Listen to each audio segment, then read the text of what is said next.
Students இப்போ நம்ம பார்க்க போகிறது இல்லஸ்ட்ரேஷன் 8 ஃபார் +2 ஸ்டூடெண்ட்ஸ். இது சிஎம்ஏ இன்டர் கூட பார்க்கலாம், ரொம்ப யூஸ்ஃபுல்லாக இருக்கும். பேசிக் கான்செப்ட் தான். இங்கிலீஷ் ஸ்டூடெண்ட்ஸு ரொம்ப ஈஸியாக தமிழில் உங்களுக்கு எக்ஸ்பிளைன் பண்ணுறேன், நல்லா கவனிங்க. From the following balance sheet of Subha and Sudha who share profit and losses equally calculate interest on capital 6% per annum for the year ended 31st December 2017 அப்படின்றாங்க. இப்போ பேலன்ஸ் ஷீட்டு கொடுத்துட்டாங்க 31/12/2017. Fixed asset and current assets, liability சைடில் பார்த்தீங்கன்னா capital accounts and current liabilities. கீழே என்ன சொல்கிறாங்கன்னா drawing of Subha and Sudha during the year were 2500 and 3500 respectively. Profit earned during the year was 15,000. What is the solution அப்படின்னு கேட்குறாங்க. நல்லா கவனிங்க. இந்த இடத்துல வந்து நம்ம ஃபார்மெட்டு கேபிட்டல் வச்சு தான் யூஸ் பண்ண போகிறோம் இல்லையா. So what is opening capital, what is closing கேபிட்டல்னா சொல்கிறாங்க. அப்போ இந்த இடத்துல வந்து டிசம்பர் 2017 போது க்ளோசிங் கேபிட்டல் தானே இது. க்ளோசிங் கேபிட்டல் ஓப்பனிங் கேபிட்டல் அப்படின்னு பார்த்தீங்கன்னா க்ளோசிங் கேபிட்டல். ஏன் இது க்ளோசிங் கேபிட்டல்? ஏன்னா 31st டிசம்பர் 2017க்கு என்ன இருக்குது, 15,000 20,000, அதான க்ளோசிங் கேபிட்டலு. புரியுது இல்லையா? அப்போ கேபிட்டல் வந்து பார்த்தீங்கன்னா 15,000 20,000 போட்டாச்சு. அப்போ நம்ம ஃபார்முலா படி கேபிட்டல் கூட க்ளோசிங் கேபிட்டல் கூட என்ன செய்யணும், நம்ம டிராயிங்ஸ் ஆட் பண்ணும். இதே ஓப்பனிங்காக இருந்துச்சுன்னா இப்படி போடுவாங்க இருங்க. இதே நம்ம ஃபார்முலா ஓப்பனிங் கேபிட்டல் ஒரு அமௌண்ட் இருக்கும் ப்ளஸ் அடிஷ்னல் கேபிட்டல் இல்லைங்களா, ப்ளஸ் நெட் ப்ராஃபிட்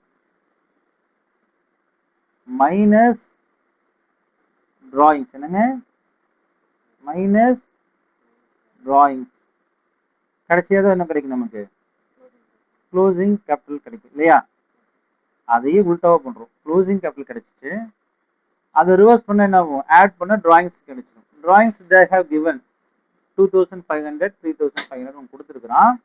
அப்போ 17,500 ரூபாய் 23,500 ரூபா வந்துருச்சு. ப்ராஃபிட் ஆல்ரெடி கிரெடிட்டட்னு சொல்கிறாங்க. Profit earned during the year வந்து எவ்வளோங்க, 15,000 ரூபாய்.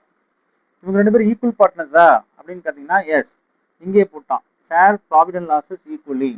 அப்போ அந்த 15,000 ரெண்டாக வகுத்தா 15,000 வகுத்தல் 2ன்னு போட்டேன், உங்களுக்கு எவ்வளோ கிடைக்கும், 7,500. அப்போ 7,500 ஃபார் சுபா அண்ட் சுதா. இதை வந்து லெஸ் பண்ணணும், ஏன்னா நெட் ப்ராஃபிட் அங்கே கூட்டனால ரிவர்ஸ் போகும்போது என்ன செய்யணும், மைனஸ் பண்ணணும் தானே ஃபார்முலா. ஸோ மைனஸ் பண்ணால் உங்களுடைய ஓப்பனிங் கேபிட்டல் 10,000 16,000 வந்துருச்சு. இன்னும் சிம்பிளாக சொல்ல போனால் இப்படி நான் ரிவர்ஸ் சொல்லித்தரேன். ஓப்பனிங் கேபிட்டல் எவ்வளோங்க, 10,000 ரூபாய், ப்ளஸ் நெட் ப்ராஃபிட் எவ்வளோங்க, 7,500, மைனஸ் டிராயிங்ஸ் எவ்வளோங்க, 2,500. What is closing capital, 15,000. So அப்படியும் வந்துடும் ஆன்சர். ஸோ நீங்கள் கிராஸ் செக் பண்ணால் ஈஸியாக கிடைக்கும். சரி, இன்ட்ரெஸ்ட் ஆன் கேபிட்டல் போடணுமா அப்படின்னு கேட்டால் எஸ், இவங்க கொடுத்துக்கிறாங்க calculate interest on capital 6% per annum. அப்போ இவங்க ஓப்பனிங் கேபிட்டலில் 10,000க்கு எத்தனை போடணும், இன்ட்ரெஸ்ட் ஆன் கேபிட்டல் 600, சுதாக்கு வந்து 6% போட்டால் 9,60 ரூபா. அது எப்படின்னு பாருங்கள், 10,000 இன்ட்டு 6/100, 16,000 இன்ட்டு 6/100, ஸோ 9,000. ஸோ உங்கள் ஆன்சர் ஈஸியாக வந்துருக்கான்னு நினைக்கிறேன். இது ஒரு கடினமும் கிடையாது. ஸ்டூடெண்ட்ஸ் எல்லாம் கன்ஃபியூஷன் ஆகாமல் நீங்கள் போடணும். கிளியரா? சரி, அண்டர்ஸ்டாண்டா இல்லைங்களா?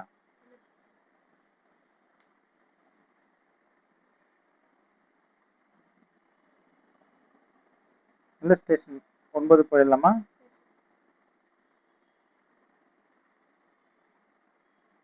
அது கஷ்டமாக்குதுங்களா? சொல்லிட்டா. இல்லஸ்ட்ரேஷன் 9 நீங்கள் பார்த்தீங்க அப்படின்னா from the following balance sheet of Brinda and Pravina who share profit and losses in the ratio of 3:4, calculate interest on capital 6% per annum for the year ended 31st March 2000. March எனக்கு வேலை வருது, so December தான், அது March கிடையாது. December 2017 அவங்களுடைய assets liabilities கொடுத்துட்டாங்க. இந்த இடத்துல வந்து ப்ராஃபிட் அண்ட் லாஸ் அப்ரோப்ரியேஷன் ஒரு வார்த்தை சொல்லிக்கிறாங்க. So that is very very important. அந்த இடத்துல பாருங்க, 1st July 2017 Brinda introduced an additional capital of 6,000 and on 1st October 2017 Pravina introduced 10,000. Drawing of Brinda and Pravina during the year were 5,000 7,000 respectively. Profit earned during the year was 31,000. So closing capital நம்ம கொடுத்தாச்சு 30,000 40,000. Drawings கணக்கில் கொடுத்தாச்சு 5,000 7,000 இல்லைங்களா? சரி, less additional capital எவ்வளோ ஆச்சு? Additional capital நம்ம கொடுத்தாச்சு. What is additional capital? 6,000. எங்கே கொடுத்துருக்கோம் நல்லா பார்க்கணும். அடிஷனல் கேபிட்டல் எங்கே? எஸ் 6,000. அடுத்தது 10,000. ஆனால் இதோட டேட் பாருங்க, ஒன்று வந்து 1 ஜூலையில், இன்னொன்று வந்து 1 அக்டோபரில் இல்லையா? ரெண்டுமே வெவ்வேறு டேட் இருக்குது. சரி, ப்ராஃபிட் ஆல்ரெடி கிரெடிட்டட்னு சொல்கிறாங்க இல்லையா? ஸோ 31,000 வந்து 3:4 இல்லையா? 3:4னா 3/7 4/7. ஆமா கரெக்ட். அப்போ 31,000ல் 3/7. சார் என்னங்க சார் 3/7 இவ்வளோ வருது? போகவே குழப்பம் இல்லையா? ஏன்னா 3:4 தான் கொடுத்துக்கிறாங்க. ஆனால் 3/7 எல்லா டப்பாலும் எடுத்து போட்டுருவீங்க. சார் தப்பாக வருது. 31,000 4/7 17,000 வருது சார். ஆனால் இங்கே 9,000 to 12,000 தான் போட்டுக்கிறாங்க. என்ன ஒரு குழப்பம் அப்படின்னு உங்கள் மனசு தோணலாம். But answer I will tell you. வந்து ஒரு சின்ன கால்குலேஷன்ஸ்க்கு அப்புறம் உங்களுக்கு என்ன செய்யணும், நான் ஆன்சர் சொல்கிறேன். அதுக்கு மேலே நல்லா கவனிங்க. ப்ராஃபிட் கிரெடிட்டட்னு அவங்க கணக்கில் கொடுத்துட்டான். எவ்வளோங்க? 31,000. ஏன்னா அவன் சிம்பிளி கொடுத்த profit earned during the year 31,000. But நம்ம ஒரு இடத்துல நான் ஃபர்ஸ்ட் சொன்னேன், இந்த profit and loss appropriation account ஒன்று இருக்குது அப்படின்னு. என்னங்க ப்ராஃபிட் அண்ட் லாஸ்? அது எவ்வளோங்க இருக்குது? எப்பயுமே இந்த ப்ராஃபிட் ஏர்ன்டு தான் சொன்னேன், டோட்டல் ப்ராஃபிட். அதில் பார்ட்னருக்கு போகக்கூடியது அப்ரோப்ரியேஷன் சொன்னேன். அப்போ இந்த 31,000ல் பார்ட்னருக்கு போகக்கூடிய 10,000 கழிச்சுட்டு balance profit as per balance sheet எதுங்க? இந்த 10,000 அப்ரோப்ரியேஷன் இருக்கக்கூடிய 10,000 இங்கே கழிச்சிட்டா தான் வரக்கூடியது என்னது? மிச்சமுள்ள ப்ராஃபிட் இல்லையா?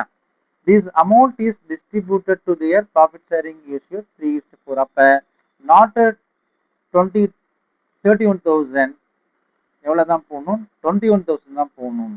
21,000 divided by 3/7. So you will get an answer 9,000 and 12,000. இப்போ நீங்கள் தெளிவாக புரிஞ்சிருப்பீங்கன்னு நினைக்கிறேன் இல்லையா? 21,000 into 4/7. ஸோ 12,000 வந்துருச்சு. இப்போ என்ன கேள்வி அப்படின்னு என்னன்னா, சார் ஏன் நீங்கள்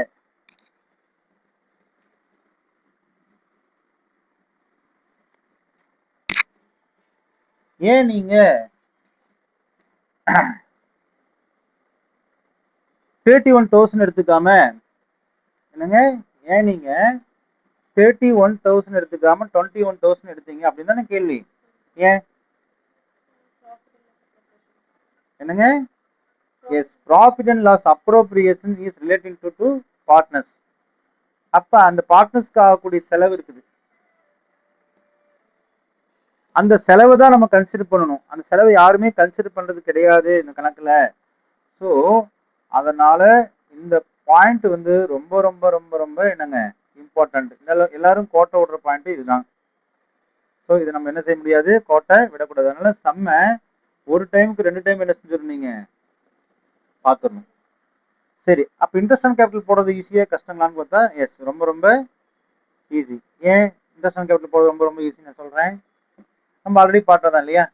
ஓப்பனிங் பேலன்ஸ் அவனே கொடுத்துதான். எப்படி ஓப்பனிங் பேலன்ஸ் கண்டுபிடிச்சிங்க? நீங்க தான் கண்டுபிடிச்சிங்க இல்லையா? இந்த ஓப்பனிங் பேலன்ஸ் நீங்க தானே கண்டுபிடிச்சிங்க. அப்போ ஓப்பனிங் பேலன்ஸ் மேல 6% இன்ட்ரெஸ்ட் எப்படி போடணும்? என்னங்க 6/100. அதே போல அடிஷனல் கேபிட்டல் நீங்க எவ்வளவு போடுறீங்க? 6,000 போடுறீங்க. எப்ப? ஜூலைன்னு நினைக்கிறேன், ஐ திங்க் இல்லையா? 1 ஜூலை அப்படின்னு 6 மாசம். அப்போ 6 மாசத்துக்கு 6% போட்டா கிட்டத்தட்ட 180 ரூபா வரும் இல்லைங்களா? ஸோ இப்போ 1380 என்பது சரியான விடை.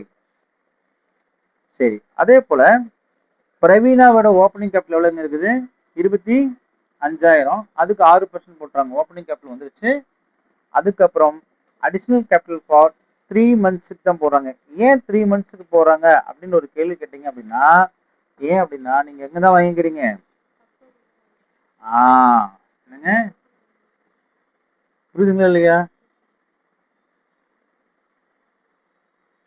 ஸோ இவ்வளவுதான் ஆன்சர்ஸ்.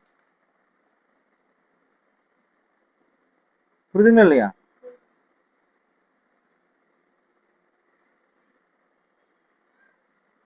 உங்க எல்லாத்துக்கும் ஒரு குழப்பம் இருக்கலாம், சார் ஏன் வந்து இன்ட்ரெஸ்ட் ஆன் கேபிட்டல் போட்டோம், இன்ட்ரெஸ்ட் ஆன் கேபிட்டல் வந்து ப்ராஃபிட்ல இன்க்ளூட் ஆயிருக்குமா இன்க்ளூட் ஆயிருக்காதா அப்படின்னு ஒரு கேள்வி உங்க மனசுல வரலாம்.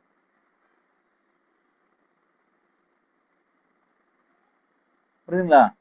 அப்ப நல்லா கவனிக்கணும். இந்த இடத்துல சின்ன விஷயம் தான், இந்த கேபிட்டல் க்ளோசிங் பேலன்ஸ் நீங்க சொல்ற 30,000 அப்படின்றது வந்து எல்லா அட்ஜஸ்ட்மெண்ட்டையும் சேர்த்துனது தான்.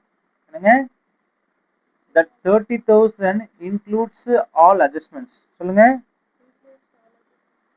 அப்ப நம்ம எல்லாத்துக்குமே தெரியாது, இந்த 30,000 அப்படின்றது வந்து எல்லா அட்ஜஸ்ட்மெண்ட்டையும் சேர்த்து தான் வந்திருக்கும். என்னங்க? அதனால நம்ம இன்ட்ரெஸ்ட் ஆன் கேபிட்டல்ன்றது புதுசா கொண்டு வர வேண்டிய அவசியம் அதுல இல்ல அப்படின்றத நீங்க தெளிவா என்ன செஞ்சுக்கணும், தெரிஞ்சுக்கணும். That's all.